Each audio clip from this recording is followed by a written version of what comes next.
Hello dear bankers. तो कैसे हैं आप लोग? I hope you are doing well. तो मेरा नाम है कुंदन कुमार और आप सभी का स्वागत है हमारे टारगेट 50 सीरीज के अंदर।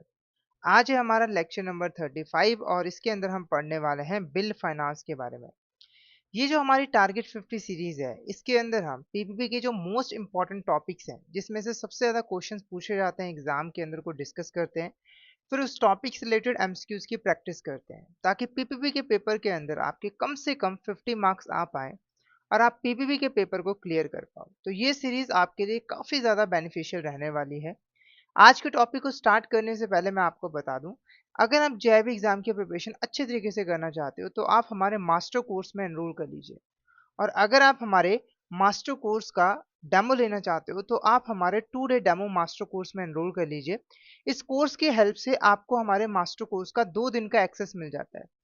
2 दिन के अंदर आप अच्छे तरीके से जेआईबी के सिलेबस को देख सकते हो, हमारे कंटेंट को देख सकते हो। इस कोर्स के अंदर आपको चारों पेपर्स के concept classes, concept notes, solved previous questions, chapter wise mock test and full length mock test मिल जाते हैं। और सबसे बड़ी बात, इस कोर्स में आप सिर्फ 1 रुपए से जो है वो एनरोल कर सकते हो। तो जल्दी से आप हमारे इस कोर्स में जो है वो एनरोल कर लीजिए। अब बढ़ते हैं आज के टॉपिक की तरफ। तो सबसे पहले हम बिल फाइनेंस का मीनिंग समझेंगे कि बिल फाइनेंस होता क्या है। ठीक है, तो इसको हम एक सिंपल सी एग्जांपल की हेल्प से समझेंगे। तो मान लीजिए एक एबीसी कंपनी है, ठीक है, और यहाँ पर एक एक्सवाइजेड कंपनी है। एबीसी कंपनी ने एक्सवाइजेड कंपनी को 50,000 की गुड्स जो है वो सेल की है। ठीक है, एक्सवाइजेड कंपनी ने कहा कि देखो, जो पेमेंट है वो हम आपको 3 महीनों के बाद करेंगे, 3 महीनों के बाद करेंगे। ठीक है, तो जो एबीसी कंपनी थी उसको सिक्योरिटी चाहिए थी, क्योंकि देखो, एक्सवाइजेड कंपनी अभी तो कह रही है कि वो 3 महीनों के बाद पेमेंट कर देगी गुड्स की, पर हो सकता है कि 3 महीनों के बाद ये मुकर जाए और पेमेंट करने से मना कर दे। ठीक है, तो इसीलिए जो एबीसी कंपनी है उसने क्या किया, एक डॉक्यूमेंट बनाया। ठीक है, और इस डॉक्यूमेंट के अंदर एक्सवाइजेड कंपनी को ऑर्डर दिया कि आपने मुझे 3 महीनों के बाद 50,000 रुपये जो है वो पे करने हैं बिना किसी कंडीशन के। और ये डॉक्यूमेंट भेज दिया एक्सवाइजेड कंपनी को और बोला कि इसको एक्सेप्ट कीजिए। तो एक्सवाइजेड कंपनी ने इसको एक्सेप्ट कर लिया, इस डॉक्यूमेंट को, और ये जो डॉक्यूमेंट है वो आ गया एबीसी कंपनी के पास। ठीक है, तो ये जो डॉक्यूमेंट है इसको हम कहेंगे बिल, या फिर आप इसको बिल ऑफ एक्सचेंज भी कह सकते हो।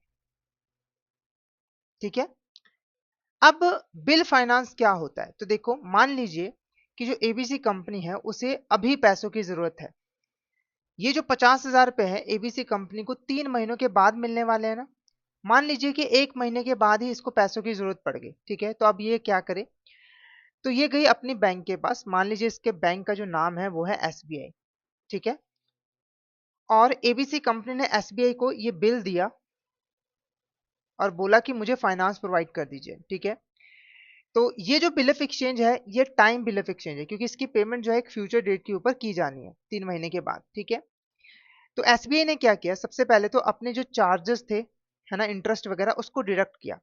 मान लीजिए बैंक के जो चार्जेस बने वो 10,000 रुपये बने, तो एसबीआई ने 50,000 में से 10,000 रुपये जो है वो डिडक्ट किए और जो 40,000 रुपये है वो इमीडिएटली एबीसी कंपनी को जो है वो दे दिए, 40,000 रुपये, है ना। अब देखो, एसबीआई ने बिल के अगेंस्ट ये जो 40,000 रुपये फाइनेंस प्रोवाइड किया है एबीसी कंपनी को, इसी को हम यहाँ पर बिल फाइनेंस जो है वो कहते हैं। ठीक है, तो बिल फाइनेंस होता क्या है? ये एक लैंडिंग का तरीका है। क्या है? लैंडिंग का तरीका है। जैसे जो बैंक्स होती हैं वो टर्म लोन देती हैं, वो कैश क्रेडिट की फैसिलिटी देती हैं, ऐसे ही जो बैंक्स होती हैं वो बिल के अगेंस्ट फाइनेंस भी प्रोवाइड करती हैं। ठीक है, तो होता क्या है कि जो बैंक्स हैं वो यहाँ पर या तो बिल ऑफ एक्सचेंज को परचेज कर लेती हैं या फिर डिस्काउंट कर देती है और इमिडिएटली जो यहाँ पर कंपनी है उसको पेमेंट जो है वो कर देती है। ठीक है, ये जो हमने एग्जांपल समझे इसको हम बिल डिस्काउंटिंग कहते हैं। क्या कहते हैं? बिल डिस्काउंटिंग कहते हैं, क्योंकि एसबीआई ने अपना डिस्काउंट जो है वो डिडक्ट किया और बाकी का जो पैसा है वो इमीडिएटली एबीसी कंपनी को दे दिया। अब आप सोचोगे सर एक बात बताओ, अब बैंक यहाँ पर क्या करेगा? बैंक ना बाकी के जो 2 महीने बचे हैं, है ना, 2 महीने के लिए वेट करेगा, क्योंकि देखो 1 महीना पहले ही निकल चुका है। 1 महीने के बाद इसने बिल को डिस्काउंट कर लिया, बचे कितने? 2 महीने इसकी पेमेंट को। तो बैंक 2 महीने वेट करेगा और जाकर एक्सवाइजेड कंपनी से 50,000 रुपये जो है वो ले लेगा, जिससे बैंक का 10,000 रुपये का प्रॉफिट हो जाएगा। ठीक है, तो बिल फाइनेंस क्या है? ये एक लैंडिंग का मोड है जिसके थ्रू जो बैंकर्स हैं वो लोन वगैरह देते हैं कंपनीज को, ठीक है। जो बैंक्स हैं वो कमर्शियल बिल्स को या तो डिस्काउंट करते हैं या फिर परचेज करते हैं, ठीक है। ये जो कमर्शियल बिल्स हैं ये हमेशा गुड्स की सेल से अराइज होने चाहिए, ओके। ये जो बिल्स होते हैं यहाँ पर जो ट्रांजेक्शन होती है, जिस ट्रांजेक्शन की वजह से ये जो बिल्स हैं वो जनरेट हुए होते हैं, उसको हम आसानी से आइडेंटिफाई जो है वो कर सकते हैं। जैसे जैसे कि इस एग्जांपल के अंदर आप देख सकते हैं कि जो बिल ऑफ एक्सचेंज है वो क्यों अराइज हुआ है, क्योंकि यहाँ पर 50,000 की गुड्स की सेल की गई है, ठीक है।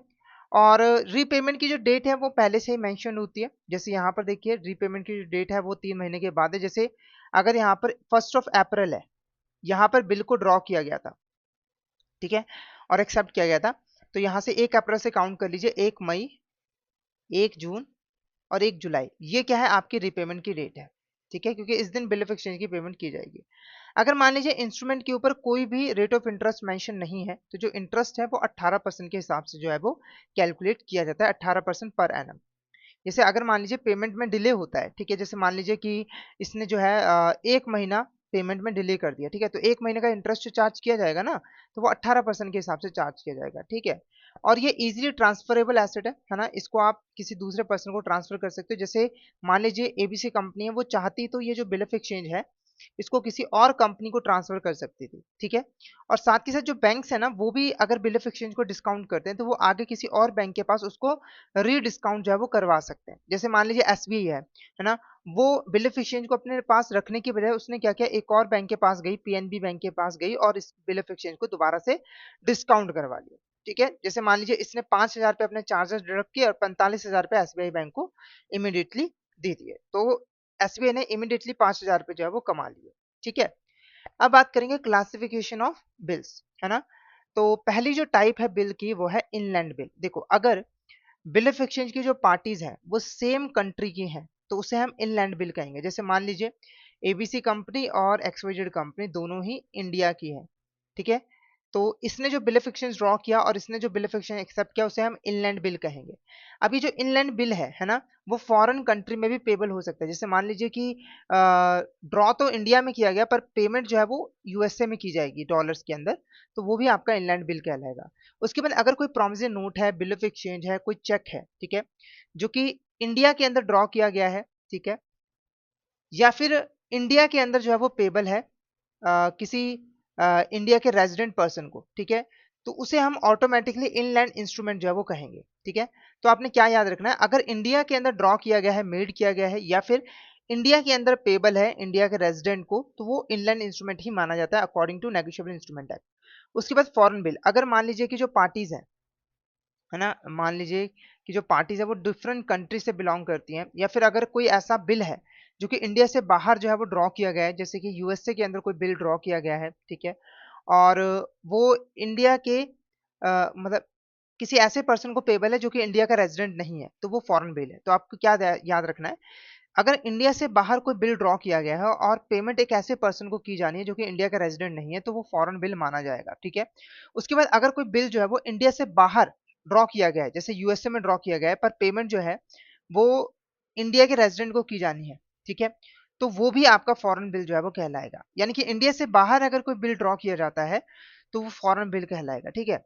उसके बाद demand bills and side bill, देखो ये ऐसे बिल ऑफ एक्सचेंज होते हैं जिनकी जो पेमेंट है वो डिमांड के ऊपर की जाती है। मतलब जैसे ही आपने ड्रॉई के सामने या बायर के सामने बिल ऑफ एक्सचेंज को प्रेजेंट किया, उसी टाइम ड्रॉई या फिर बायर को पेमेंट जो है वो करनी पड़ेगी, ठीक है। उसके बाद है यूसेज ऑफ टाइम बिल। देखो ये एक ऐसा बिल ऑफ एक्सचेंज है जिसकी पेमेंट एक फ्यूचर डेट के ऊपर की जाती है। जैसे मान लीजिए कि जो बिल ऑफ एक्सचेंज की पेमेंट है वो 3 महीनों के बाद की जाएगी, ठीक है, तो ये आपका यूसेज बिल है, क्योंकि देखो जो बिल ऑफ एक्सचेंज जब प्रेजेंट किया जाएगा ड्रॉई के सामने, है ना, तो ड्रॉई को 3 महीने का टाइम पीरियड मिलेगा पेमेंट करने के लिए, ठीक है। यूसेज बिल दो तरह के हो सकते हैं, आफ्टर साइट और आफ्टर डेट। देखो अगर जो बिल ऑफ एक्सचेंज है वो आफ्टर साइट है तो उसकी जो ड्यू डेट है वो यहाँ पर तब से कैलकुलेट की जाएगी जिस डेट पर ड्रॉई ने बिल ऑफ एक्सचेंज को एक्सेप्ट किया था। जैसे मान लीजिए बिल ऑफ एक्सचेंज को ड्रॉ किया गया था 1 अप्रैल को और एक्सेप्ट किया गया था 1 मई को, ठीक है, तो इस बिल ऑफ एक्सचेंज की जो ड्यू डेट है वो 1 मई से कैलकुलेट की जाएगी। और अगर आफ्टर डेट है तो बिल ऑफ एक्सचेंज की ड्यू डेट उस डेट से कैलकुलेट की जाएगी जब बिल ऑफ एक्सचेंज को ड्रॉ किया गया था ड्रॉयर के द्वारा। जैसे 1 अप्रैल को ड्रॉ किया गया था तो उसे एक्सेप्ट कभी भी किया जाए 1 अप्रैल से उसकी ड्यू डेट जो है वो कैलकुलेट की जाएगी, ठीक है। उसके बाद है आपका यहाँ पर क्लीन बिल। देखो, अगर कोई ऐसा बिल ऑफ एक्सचेंज है, ठीक है, जिसको सपोर्ट करने के लिए कोई भी डॉक्यूमेंट नहीं दिया गया है, मतलब यहाँ पर बिल ऑफ एक्सचेंज ड्रॉ तो किया गया है, ठीक है, पर विदाउट एनी डॉक्यूमेंट, यहाँ पर कोई भी डॉक्यूमेंट नहीं है जो कि बिल ऑफ एक्सचेंज की ट्रांजेक्शन को सपोर्ट कर पाए, कंफर्म कर पाए, ठीक है, तो इस तरह के बिल ऑफ एक्सचेंज को हम क्लीन बिल जो है वो कहते हैं, ठीक है। अगर कोई ऐसा बिल ऑफ एक्सचेंज है जिसको किसी भी डॉक्यूमेंट के द्वारा सपोर्ट नहीं किया जा रहा, डॉक्यूमेंट कौन सा, टाइटल ऑफ गुड्स, ठीक है, तो वो आपका क्लीन बिल जो है वो कहलाएगा, ठीक है। क्लीन बिल जो है वो जनरली यूज किया जाता है किसी डेट को या क्लेम को डिस्चार्ज करने के लिए, ठीक है। हालांकि अगर मान लीजिए कि यहाँ पर जो गुड्स है ना, उसको एक बिल ऑफ एक्सचेंज कवर कर रहा है और जो गुड्स हैं वो बायर को यहाँ पर ट्रांसफर कर दी जा रही है डायरेक्टली, कोई यहाँ पर थर्ड पार्टी इन्वॉल्व नहीं है और ये काम म्यूचुअल कंसेंट के साथ किया जा रहा है, तो वो भी आपका क्लीन बिल जो है वो कहलाएगा, यानी कि इस केस में भी क्लीन बिल का यूज किया जाएगा।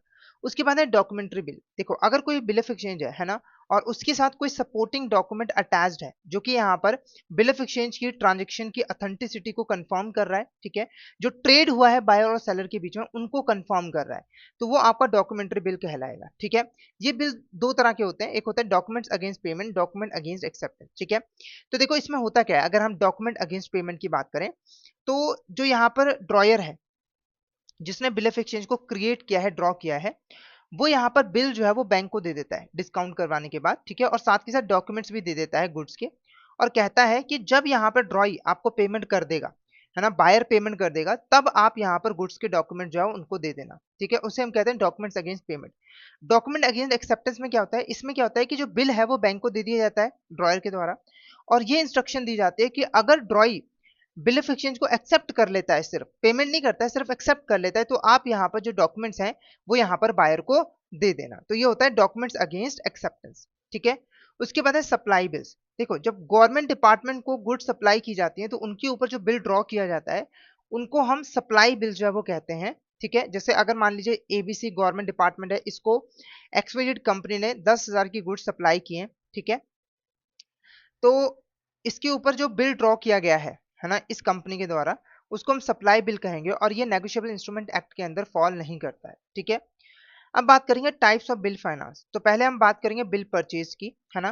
तो देखो, अगर यहाँ पर जो बिल ऑफ एक्सचेंज है ना, या फिर जो बिल है वो डिमांड बिल है ना, डिमांड बिल का मीनिंग मैंने आपको समझाया था, ठीक है। तो यहाँ पर जो बैंक है वो बिल परचेज की फैसिलिटी प्रोवाइड करता है, ठीक है। इसमें होता क्या है, जो बैंक है वो यहाँ पर जो कंपनी है जिसके पास बिल ऑफ एक्सचेंज है उससे बिल ऑफ एक्सचेंज को परचेज ही कर लेती है। जैसे मान लीजिए ये एक्सवाइजेड बैंक है और ये एबीसी कंपनी है, इसके पास 50,000 रुपए का डिमांड बिल ऑफ एक्सचेंज है, ठीक है। तो बिल परचेज के अंदर जो एक्सवाइजेड बैंक है वो एबीसी कंपनी से बिल जो है वो परचेज ही कर लेगी, और परचेज किया जाएगा एक डिस्काउंट प्राइस के ऊपर। जैसे मान लीजिए कि एक्सवाइजेड बैंक ने एबीसी कंपनी से ये बिल ऑफ एक्सचेंज परचेज किया है 40,000 रुपए में, ठीक है, यानी कि अब इस बिल की जो ऑनरशिप है वो एक्सवाइजेड बैंक के पास जो है वो आ चुकी है, इसको हम कहते हैं बिल परचेज, ओके। अब बिल परचेज की फैसिलिटी जो है वो क्लीन और डॉक्यूमेंट्री बिल दोनों ही की केस में प्रोवाइड की जा सकती है, ठीक है। जो फेस वैल्यू होती है बिल की वो इमीडिएटली होल्डर को पे कर दी जाती है। उसके बाद जो बैंक है वो बिल को परचेज करने के बाद होल्डर इन ड्यू कोर्स बन जाता है, यानी कि बिल का ऑनर बन जाता है, और उसके बाद सारे के सारे ऑनरशिप राइट आ जाते हैं उस इंस्ट्रूमेंट के, ठीक है। अब ये जो बिल परचेज है, बिल परचेज की जो फैसिलिटी है वो कई बार यूसेंस बिल के लिए भी यूज की जाती है। अगर कोई यूसेंस बिल है, ठीक है, उसकी जो ड्यू डेट है वो अभी तक आपको पता नहीं है, आपको कुछ देर के बाद यहाँ पर पता चलेगा कि ड्यू डेट यहाँ पर क्या है, ठीक है। जब तक आपको ड्यू डेट नहीं पता है तो उस केस में अगर आप बैंक के पास जाते हो उसको डिस्काउंट करवाने के लिए, तो वहां पर बैंक उसको परचेज ही कर लेता है, ठीक है। उसके बाद नेक्स्ट हम बात करेंगे बिल डिस्काउंटिंग। तो बिल डिस्काउंटिंग का जो मीनिंग है वो मैंने आपको स्टार्टिंग में ही समझा दिया था। ये देखिए, ये जो मैंने आपको एग्जांपल दी थी ये यहाँ पर बिल डिस्काउंटिंग ही होता है, कि भाई यहाँ पर जो एबीसी कंपनी है उसके पास बिल ऑफ एक्सचेंज है, ठीक है, बैंक ने क्या किया कि अपने डिस्काउंट जो है वो डिडक्ट किए 10,000 पे, ठीक है, और 40,000 पे इमीडिएटली एबीसी कंपनी को जो है वो पे कर दिए, ठीक है, और बाद में जाकर फिर ड्रॉई से जाकर अपनी पेमेंट कलेक्ट कर ली, तो इसको हम बिल डिस्काउंटिंग जो है वो कहते हैं। तो दोबारा से मैं इसको रिपीट नहीं करूंगा। उसके बाद नेक्स्ट है advance against bills for collection. ये एक नया टॉपिक है। अब ये क्या होता है, तो देखो कई बार क्या होता है कि जैसे मान लीजिए एबीसी कंपनी है, उसके पास एक बिल ऑफ एक्सचेंज है, है ना, जिसकी वैल्यू है 50,000 रुपये। इसकी पेमेंट मिलनी है 3 महीनों के बाद। एबीसी कंपनी जो है वो बहुत ज़्यादा बिजी रहती है ना, तो उसने क्या किया, अपनी बैंक जिसका नाम है एक्सवाईजेड बैंक, उसको ये बिल दे दिया और बोला कि 3 महीने के बाद जाकर आप इसे ड्रॉई से कलेक्ट कर लेना। मतलब यहाँ पर बिल डिस्काउंटिंग नहीं की गई है, बिल परचेजिंग नहीं की गई है, सिंपली बैंक को इंस्ट्रक्शन दी गई है कि ये बिल ऑफ एक्सचेंज है, इसको 3 महीनों के बाद जाकर ड्रॉई से कलेक्ट कर लेना और पेमेंट मेरे अकाउंट में डाल देना, ठीक है, और जिसके बदले में मैं आपको एक फीस पे करूंगा, कमीशन पे करूंगा, ठीक है। तो इसे हम कहते हैं बिल सेंट फॉर कलेक्शन, यानी कि कलेक्शन के लिए भेजे गए बिल, है ना। अब देखो, बैंक के पास मान लीजिए ये बिल ऑफ एक्सचेंज है ना, बैंक को पता है कि 3 महीनों के बाद एबीसी कंपनी को मान लीजिए 50,000 रुपये जो है मिलने वाले हैं, ठीक है। तो बैंक ना इसके अगेंस्ट भी फाइनेंस प्रोवाइड करता है, ठीक है। बैंक क्या करेगा, अपना मार्जिन ले लेगा, जैसे मान लीजिए 10,000 रुपये मार्जिन रखे और 40,000 रुपये का लोन जो है वो दे देगा। लोन यहाँ पर सिंपली लोन दिया जाता है, 40,000 रुपये का लोन जो है वो एबीसी कंपनी को दे दिया जाएगा। तो इस ये जो लोन दिया गया इसी को हम कहते हैं advance against bills for collection, यानी कि बैंक के पास आपने जो बिल्स भेजे थे कलेक्शन के लिए उसके अगेंस्ट आपको एडवांस मिला है, आपको लोन मिला है, ठीक है। जितने जब यहाँ पर बैंकर मनी लैंड करते हैं, ठीक है, तो वो होल्डर इन ड्यू कोर्स बन जाते हैं बिल के लिए, ठीक है। उसके बाद है बिल को एक्सेप्टेंस फैसिलिटी, है ना। इसमें क्या होता है, तो देखो, मान लीजिए यहाँ पर एबीसी कंपनी है, एक्सवाईजेड कंपनी है, एबीसी कंपनी ने एक बिल जो है वो ड्रॉ किया है और एक्सवाईजेड कंपनी को उसे एक्सेप्ट किया करना है। एक्सवाईजेड कंपनी ने उसको एक्सेप्ट कर लिया है, पर एक्सवाईजेड कंपनी के एक्सेप्टेंस से काम नहीं चल पा रहा है, इसको और सिक्योरिटी चाहिए। तो एक्सवाईजेड कंपनी ने अपने बैंक को बोला कि आप भी मेरे लिए इस बिल ऑफ एक्सचेंज को एक्सेप्ट कर लीजिए। तो एक्सवाईजेड कंपनी का जो बैंक था, है ना, उसने एक्सवाईजेड कंपनी के साथ में मिलकर ये जो बिल ऑफ एक्सचेंज है उसको एक्सेप्ट कर लिया, ठीक है, जिससे इसको डबल सिक्योरिटी मिल गई कि भाई अगर ये पेमेंट नहीं करेगा तो बैंक तो पेमेंट कर ही देगा, ठीक है। तो यहाँ पर बैंक ने इसके साथ में मिलकर ये जो बिल ऑफ एक्सचेंज को एक्सेप्ट किया है इसी को हम बिल को एक्सेप्टेंस फैसिलिटी कहते हैं। इसकी हेल्प से जो यहाँ पर बायर है उसको क्रेडिट मिल पाता है सेलर से, ठीक है। तो बिल को एक्सेप्टेंस फैसिलिटी के अंदर जो बैंक है ना, वो ड्रॉय के साथ में मिलकर बिल ऑफ एक्सचेंज को एक्सेप्ट करता है ताकि जो ड्रॉयर है उसे एक्स्ट्रा प्रोटेक्शन मिल सके। उसके बाद है ड्रॉय बिल एक्सेप्टेंस फैसिलिटी। इसमें क्या होता है, इसमें क्या होता है, तो देखो, सबसे पहली चीज कि एबीसी कंपनी यानी कि जो आपका ड्रॉयर है वो एक बिल ऑफ एक्सचेंज को ड्रॉ करता है, बिल ऑफ एक्सचेंज को ड्रॉ करता है, ठीक है। मान लीजिए इसकी वैल्यू है 50,000 रुपये, ठीक है। अब मान लीजिए बिल ऑफ एक्सचेंज की पेमेंट 3 महीनों के बाद यहाँ पर की जानी थी, ठीक है। तो ये जो ड्रॉय बिल एक्सेप्टेंस फैसिलिटी है इसके अंदर बैंक क्या करता है, बैंक एग्री करता है कि वो ड्रॉयर को इमीडिएटली पेमेंट कर देगा, ठीक है।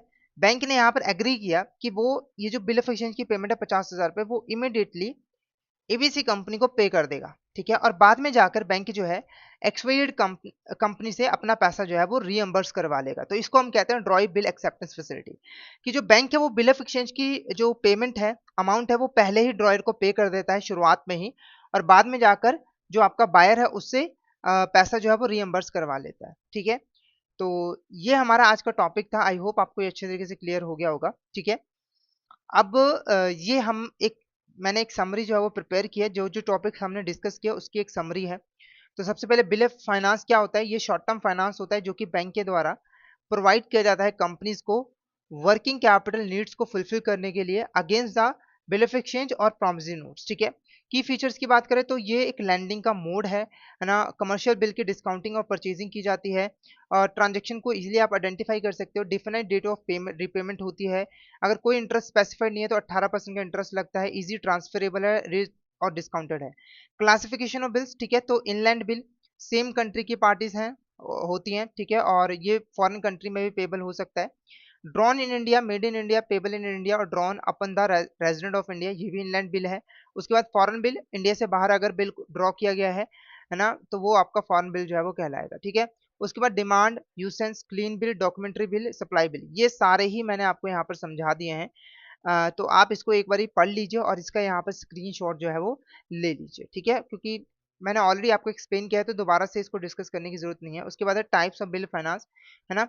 तो बिल परचेज, इसका यूज डिमांड बिल के केस में किया जाता है। फेस वैल्यू पे की जाती है इमीडिएटली, और बैंक जो है वो होल्डर इन ड्यू कोर्स जो है वो बन जाता है, और उसके बाद सारे राइट्स आ जाते हैं ऑनरशिप के।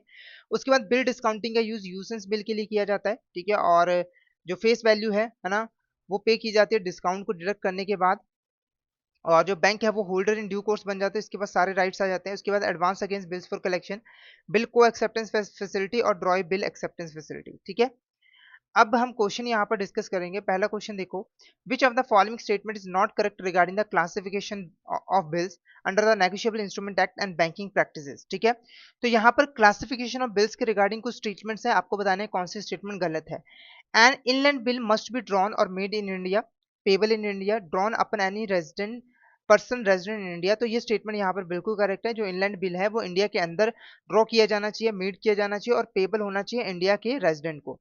Foreign bill is drawn outside India, payable outside India और ड्रॉन अपना पर्सन रेजिडेंट आउटसाइड इंडिया। तो ये भी स्टेटमेंट बिल्कुल करेक्ट है। फॉरेन बिल इंडिया से बाहर ड्रॉ किया जाता है, पेबल भी इंडिया से बाहर होता है, और एक person outside India, person resident outside India की को पेमेंट यहाँ पर की जाती है। डिमांड बिल, साइड बिल एक फिक्स्ड फ्यूचर मेच्योरिटी डेट जो है वो स्पेसिफाई करता है। ठीक है, तो ये गलत है, क्योंकि देखो डिमांड बिल की जो पेमेंट है वो प्रेजेंटेशन के बाद इमीडिएटली जो है वो की जाती है। ठीक है, ना कि एक फ्यूचर डेट के ऊपर। यूसेंस बिल जो है वो आफ्टर डेट अगर है तो जो ड्यू डेट है वो कैलकुलेट की जाती है बिल की डेट से, जब बिल को ड्रॉ किया गया था। ठीक है, तो ये स्टेटमेंट भी करेक्ट है, तो ऑप्शन सी आपका करेक्ट आंसर जो है वो रहेगा।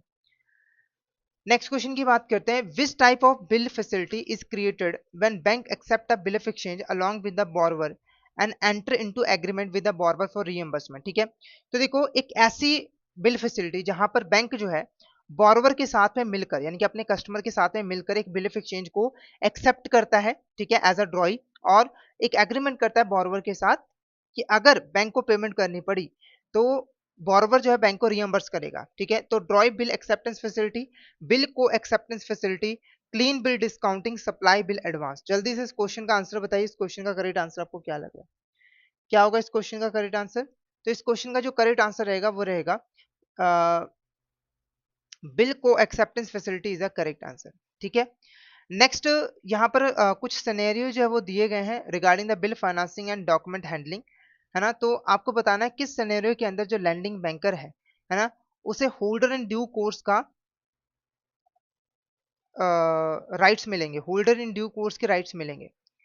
यानी कि मतलब किस केस के अंदर, किस सिनेरियो के अंदर जो लैंडिंग बैंकर है वो होल्डर इन ड्यू कोर्स बन जाएगा। सिनेरियो वन देखो, एक बैंक है ना, उसने डिमांड बिल के अगेंस्ट मनी लेंड की है अपने कस्टमर को, है ना, और उसके पास फिजिकल डॉक्यूमेंट्स हैं, यानी कि बिल ऑफ एक्सचेंज है, तो वो होल्डर इन ड्यू कोर्स बन जाएगा, हाँ वो बन जाएगा।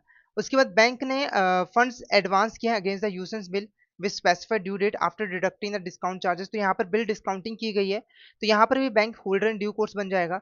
उसके बाद बैंक ने यहाँ पर एडवांस प्रोवाइड किया है अगेंस्ट बिल्स, ऐसे बिल्स जो कि बैंक के पास कलेक्शन के लिए आए थे। ठीक है, तो बैंक ने यहाँ पर प्रिस्क्राइब्ड मार्जिन अपने पास रखा और लोन दे दिया, तो यहाँ पर भी bank holder in due course बन जाएगा। उसके बाद आपका सिनेरियो फोर, ठीक है, जो कस्टमर है उसने डिमांड डॉक्यूमेंट्री बिल बैंक को प्रेजेंट किए हैं ताकि बैंक उसको इमीडिएटली परचेज कर सके। तो अगर बैंक उस डॉक्यूमेंट को, बिल को परचेज करता है तो bank holder in due course बन जाएगा, हाँ बिल्कुल वो होल्डर इन ड्यू कोर्स बन जाएगा। तो करेक्ट आंसर क्या रहेगा? Option D, 1 2 3 4 is a correct answer. ये सभी सिनेरियो के अंदर जो बैंक है वो होल्डर इन ड्यू कोर्स जो है वो बन जाएगा। ठीक है, तो यहाँ पर आज का जो हमारा टॉपिक है वो कंप्लीट होता है ना। आई होप आज का टॉपिक आपको अच्छे तरीके से क्लियर हो गया होगा। अब मैं आपको बता दूं कि हमारे सभी हमारे जीआईबी कोर्सेज के ऊपर वन टाइम सेल चल रही है, जिसके तहत आपको हमारे कोर्सेज के ऊपर 81% ऑफ जो है वो मिल जाएगा। ये जो ऑफर है वो लिमिटेड टाइम पीरियड के लिए है। ठीक है, 18 से लेकर 20 अगस्त तक ही वैलिड है। ठीक है, आपको जो कोड यूज करना है इस ऑफर को अवेल करने के लिए वो है वन टाइम 81। जैसे आप कोड यूज करोगे आपको 81% ऑफ जो है वो मिल जाएगा। ठीक है, ये जो ऑफर है ये कंप्लीट मास्टर कोर्स के ऊपर अवेलेबल है, इंडिविजुअल मास्टर कोर्स के ऊपर अवेलेबल है, और लाइव क्रैश कोर्स बैच 4 के ऊपर जो है वो अवेलेबल है। ठीक है, तो अगर आप हमारे कोर्स में एनरोल करना चाहते हो तो आप हमारे वेबसाइट के ऊपर विजिट कीजिए edutap.in। ठीक है, वहां पर आपको कोर्सेज वाले सेक्शन के अंदर जीआईबी कोर्सेज के ऊपर जो है वो क्लिक करना है। ठीक है, और फिर आपको हमारे सारे के सारे जीआईबी कोर्सेज जो है वो दिखने लग जाएंगे। ठीक है, जैसे कि अगर आप लाइव क्लासेस के थ्रू प्रिपरेशन करना चाहते हो तो आप हमारे लाइव क्रैश कोर्स बैच 4 में एनरोल कर लीजिए। यहाँ पर 60 लाइव क्लासेस के थ्रू आपको जेईई एग्जाम की प्रिपरेशन करवाई जाती है। लाइव क्लासेस के साथ साथ आपको concepts notes, solve previous year question, chapter wise mock test and full length mock test भी मिल जाते हैं। अगर आप बिल्कुल बेसिक से प्रिपरेशन करना चाहते हो ठीक है, तो आप हमारे जेबी कंप्लीट मास्टर कोर्स में एनरोल कर लीजिए। यहाँ पर आपको चारों पेपर्स के concept classes, live classes, concept notes, solve previous question, chapter wise mock test and full length mock test जो है वो मिल जाते हैं। अगर आप किसी इंडिविजुअल सब्जेक्ट की प्रिपरेशन करना चाहते हो तो आप हमारे इंडिविजुअल सब्जेक्ट के मास्टर कोर्स में एनरोल कर सकते हो। जैसे कि एफएस के मास्टर कोर्स के अंदर आपको एफएस की concept classes, live classes, concept notes, solve previous question, chapter wise mock test and full length mock test मिल जाते हैं। ऐसे ही आपको हमारा पीपीपी का मास्टर कोर्स भी मिल जाएगा और आरबीएम का मास्टर कोर्स भी मिल जाएगा और एएफएम का मास्टर कोर्स भी मिल जाएगा। अगर आप प्रैक्टिस करना चाहते हो तो आप हमारे टेस्ट सीरीज में एनरोल कर सकते हो। ठीक है, यहाँ पर आपको solve previous questions, full length mock test, chapter wise mock test वगैरह जो है वो मिल जाते हैं। ठीक है, अगर आप हम डेमो लेना चाहते हो, ठीक है, अगर आप डेमो लेना चाहते हो हमारे मास्टर कोर्स का तो आप हमारे 2 डे डेमो मास्टर कोर्स में एनरोल जो है वो कर सकते हो। ठीक है, इस कोर्स की हेल्प से आपको 2 दिन का एक्सेस मिल जाता है हमारे मास्टर कोर्स का और 2 दिन के अंदर आप अच्छे तरीके से जेआईबी की सिलेबस को देख सकते हो और हमारे कंटेंट को भी देख सकते हो। तो जल्दी से हमारे कोर्स में जो है वो एनरोल कर लीजिए। तो यहाँ पर आज का जो हमारा टॉपिक है वो कंप्लीट होता है। आई होप आज की वीडियो आपको अच्छी लगी हो। वीडियो अच्छी लगी वीडियो को लाइक कर देना, शेयर कर देना और ऐसी और वीडियोस को देखने के लिए हमारे चैनल को सब्सक्राइब कर देना। और अगर आप हमसे कॉन्टैक्ट करना चाहते हो तो ये हमारा व्हाट्सअप नंबर है और हमारी ईमेल आईडी है, इसके ऊपर आप हमसे कॉन्टैक्ट जो है वो कर सकते हो। तो आज के लिए इतना ही, मिलते हैं नेक्स्ट क्लास में। Thank you so much everyone.